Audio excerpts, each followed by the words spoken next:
They've been doing this for an hour. What'd you expect? You never properly introduced Switch to Switch 2. And what's even worse is you stored up Switch after you bought the Switch 2. But come on, you have to understand, I really wanted to play Mario Kart World. Didn't you do the same thing to the Wii U? You introduced the Switch to the 3DS, but you left the Wii U completely in the dark. I do have a bad habit of suddenly abandoning old consoles, huh?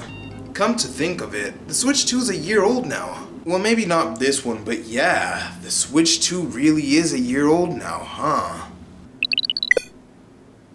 Whoa, don't be so rude, Switch, he's your younger brother.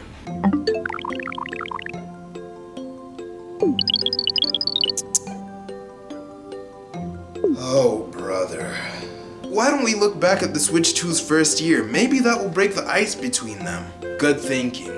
The Switch 2 was announced in January 2025 and released a few months later, on June 5th, 2025. I've already talked about many things before the reveal of the Switch 2, like how the console was basically going to be a more improved Switch in many aspects, but believe me, the hype was real. However, when it comes to what the console released with, it was a pretty mixed reaction. I mean, for the first month, you were really only getting the console for either Mario Kart World or to play Switch 1 games with better loading speeds. When the console was released, people were practically fighting for these up until September, but that's normal for a new console release. The only difference is, we're currently at a time where price increases are very likely to happen because of shortages of hardware needed to make these consoles. Thank AI for that one. Japan also had an exclusive version where it was mainly just region locked for that country. In other words, you could only play using the Japanese games, and you could only have Japanese Nintendo accounts there. It was a bit cheaper than the normal models. I didn't end up getting my Switch 2 until around early November 2025, and trust me, that was probably the best time to get it because now, if you look at the current prices for a new one, yeah. Sorry for anyone who hasn't gotten the chance to get them earlier. I'd only hope that there comes a time where you can get it at a much better price than I ever did. The Switch 2 really is a better Switch, but is it even worth buying is a question many people have asked me so far. It really depends on what you're looking for here. To start off, I want to go over what makes it unique from the Switch 1.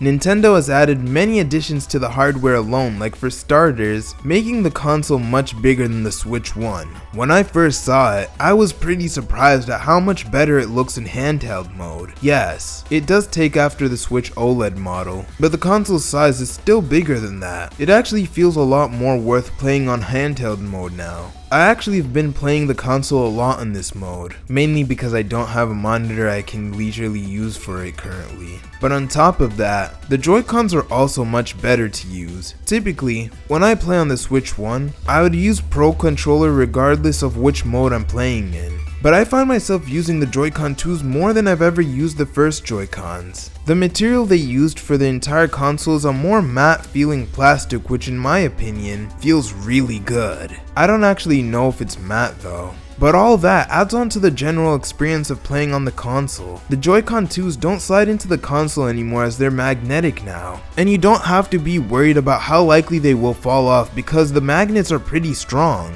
So much so that I actually hurt myself trying to put the Joy-Cons back a few times. Also, although I was just praising the Joy-Cons just now, I will say using them a lot actually hurts my thumbs. I don't know why the buttons are that much harder, but they really do hurt after long uses. The dock was also updated for this console, not only looking bigger than the previous one, but adding some good additions the OLED model had with the Ethernet port being part of the dock now. However, in my opinion, I much prefer the Switch 1's dock when it comes to opening the back, because it feels a lot harder to close the back now since it's not connected to the dock anymore. The big addition to the Joy-Cons has to be its mouse controls. You can actually navigate through many things using the mouse controls, and it works pretty well. Some games require you to use it like Mario Paint on the SNES online service, and Drag X Drive to name a few examples. Sure, there are other games that allow you to use it like Metroid Prime 4, but for the most part, this is a pretty useless addition.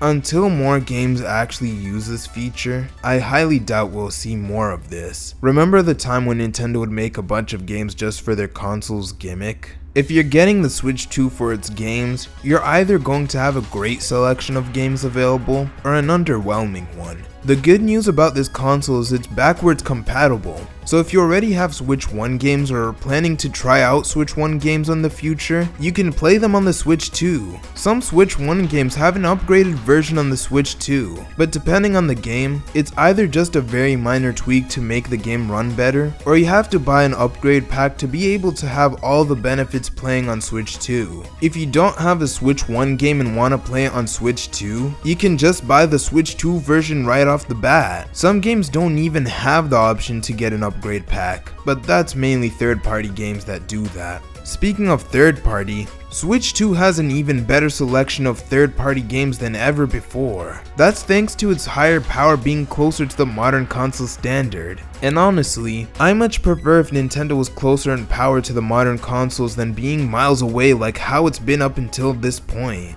Anyways, you can now enjoy a plethora of games like Street Fighter 6, Persona 3 Reload, Kingdom Hearts non-cloud editions, and even Sparking Zero. I know Sparking Zero is on Switch 1, but do you really want to play the game on that one? So for those who don't really have a PC that can run games well, and don't have a stronger console, you can at least enjoy the games on Switch 2. And for exclusives, you have Mario Kart World, Donkey Kong Bananza, Star Fox 64 Remake, Kirby Air Riders, and in the future you're gonna have Legend of Zelda Ocarina of Time Remake, Splatoon Raiders, and Pokemon Winds and Waves, just to name a few. There are so many games you can play, so you'll never feel like it was a waste getting the console. And sure, you may not be getting it for the third-party games, but still, you will have games to play.